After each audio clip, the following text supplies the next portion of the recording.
ধাক্কা দিয়ে বেশি বেশি শেয়ার করে দেন।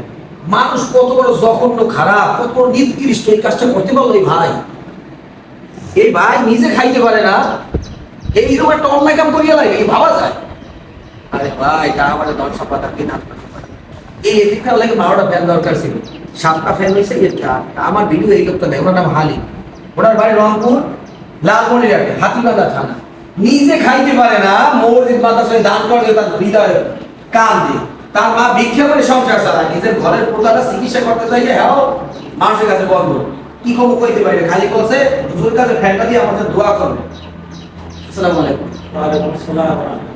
হুজুর আমি এই ভিডিও করতে গিয়ে জীবনে এরকম পরিস্থিতির সম্মুখীন হই, এই ফ্যানটা যে ব্যক্তি দিয়েছে নিজে খাইতে পারে না, নিজে যে খাইতে পারে না, উনি যে ফ্যানটা দান করছে আমি হতবাক হয়ে গেছি।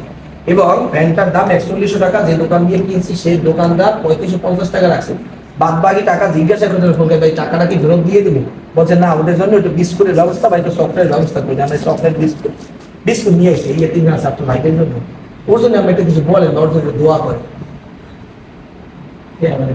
তার জন্য দোয়া করি, আল্লাহ তাআলা যেন তার সমস্ত প্রকার বালা মুসিবত থেকে তাকে হেফাজত করে, এবং সে যেই মুসিবতের ভিতরে পড়ে আছে আল্লাহ তাআলা চাইলে যে মুসিবত কাটাই দিতে পারে। উনি যে অসুস্থ আছে ওনার তো আমারও দান করার কথা, ওনাকে আমাদের দান করার কথা, আমরা যারা সুস্থ শরীরে আছি তাদের দান করা ওনাকে দরকার, উনি মাদ্রাসায় দান করছেন, আল্লাহ ওনার দেহকে আমাদের আরো বড় বানায়। আমাদের অবস্থার কোথায়, আমরা তো শেষ, আমাদের অবস্থা তো ভাই এই যে দান করছে এত দাম লজ্জায় মরে যাওয়ার কথা, মরে যাওয়ার কথা। হ্যাঁ আমরা সুস্থ আছি, কথা বলতে পারতেছি, ইনকাম করে, আমরা মসজিদ মাদ্রাসায় দান করি না, আর ও অসুস্থ মানুষ, ওরে আমরা উল্লেখ দিব, ও আর উল্লেখ মসজিদ মাদ্রাসা দিয়ে আমাদের লজ্জার ভিতরে ফেলাই দিছে।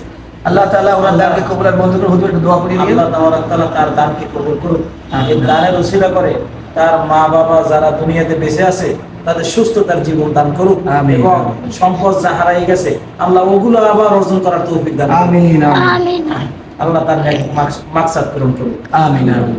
প্রিয় দিনু ভাই, আপনার যেখানে যে অবস্থায় আছেন ভাই, একটা অসুস্থ মানুষ খাইতে পারে না, সে দান করিয়া আমাকে মাইন্ড কেসি ভালাই গেছে ভাই।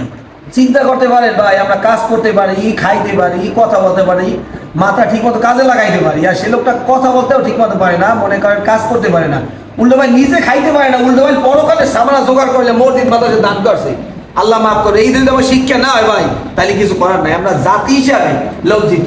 ভালো থাকবেন বিয়ামানিল্লাহ। আর যে ভাই ফ্যানটা দেশে অবশ্যই আপনি ভিডিও দেখতে পারবেন। ভালো থাকবেন বিয়ামানিল্লাহ। আসসালামু আলাইকুম।